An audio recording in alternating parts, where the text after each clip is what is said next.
ஆண்டவராகிய இயேசு கிறிஸ்துவுடைய நாமம் மகிமைப்படுவதாக.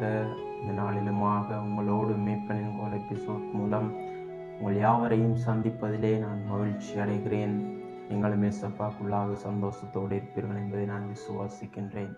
இந்த நாளிலும் கூடவாக இயேசப்பா ஒரு வார்த்தையோடு உங்களோடு பேசி உங்களை இன்னுமாக ஆவிக்குரிய ரீதியிலே இன்னும் உங்களை பலப்படுத்துவதற்காக அவர் காத்திருக்கிறார். என்னோடு சேர்ந்து கூட லூக்கா 21வது அதிகாரம் 36வது வசனத்துக்கு நேராய் உங்கள் கவனங்களை திருப்பிக் கொள்ளுங்கள். ஆகையால் இனி சம்பவிக்க போகிற இவைகளுக்கெல்லாம் நீங்கள் தப்பி மனுஷகுமாரனுக்கு முன்பாக நிற்க பாத்திரவானாக எண்ணப்படுவதற்கு எப்பொழுதும் ஜெபம் பண்ணி விழித்திருங்கள் என்றார். ஆமென். எவ்வளவு ஒரு ஆசீர்வாதமான காரியம்! இந்த கடைசி நாட்களிலே சம்பவிக்க போகிற எல்லா காரியங்களுக்கும் நாங்கள் தப்புவதற்கு என்ன செய்ய வேண்டுமா? ஜெபம் பண்ண வேண்டும். இன்றைக்கு கொஞ்சம் சிந்திச்சு பாருங்க. இன்றைக்கு ஜெபம் என்பது இன்றைக்கு எவ்வளோ ஒரு முக்கியமான ஒரு காரியமாக இருக்கிறது. இன்றைக்கு அநேக சூழ்நிலைகளிலே நாங்கள் ஆசீர்வாதத்திற்காக காத்திருக்கிறோம், ஆனால் அவருடைய சமூகத்தில் ஜெபிக்கிறதுக்காக நாங்கள் காத்திருக்கிறதில்லை. ஜெபிக்கிறதை விட்டுட்டு மற்ற காரியங்களுக்காக நாங்கள் காத்திருக்கிறோம்.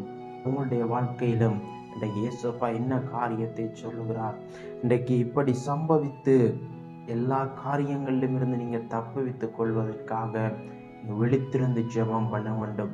அதிகாலையில ஜெபம் என்பது மிகவும் ஒரு ஆசீர்வாதமான காரியம். அதிகாலையில் எழும்பி ஜெபித்து பாருங்க, அதிலே வருகிறதான் ஆசீர்வாதம் அன்றைய நாள் முழுவதுமாக உங்களை பலப்படுத்தி நடத்தி கொண்டிருக்கும்.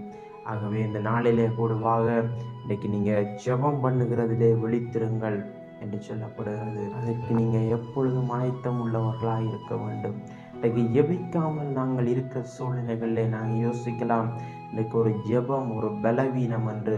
இல்லை, இன்றைக்கு ஜெபிக்காமல் நாங்கள் இருந்தோம்டா அது ஒரு பாவமாக இருக்கும். ஆகவே நீங்கள் இந்த இடத்துல ஆண்டவரிடத்தில் ஒரு பொருத்தனை பண்ணி, ஆண்டவரே இந்த நாட்களில் நான் தவறு பண்ணி விட்டேன், ஆண்டவரே ஜெபிக்காமல் உம்முடைய சமூகத்தில் என்னுடைய நேரத்தை செலவழிக்காமல் இருந்து விட்டேன், ஆனால் இனிமேல் உமக்கென்கிறதான ஒரு நேரத்தை ஒதுக்கி உமக்காக நான் என்னை அர்ப்பணிக்கிறேன் என்று அவருடைய சமூகத்தில் உங்களை ஒப்பு கொடுத்து பாருங்க.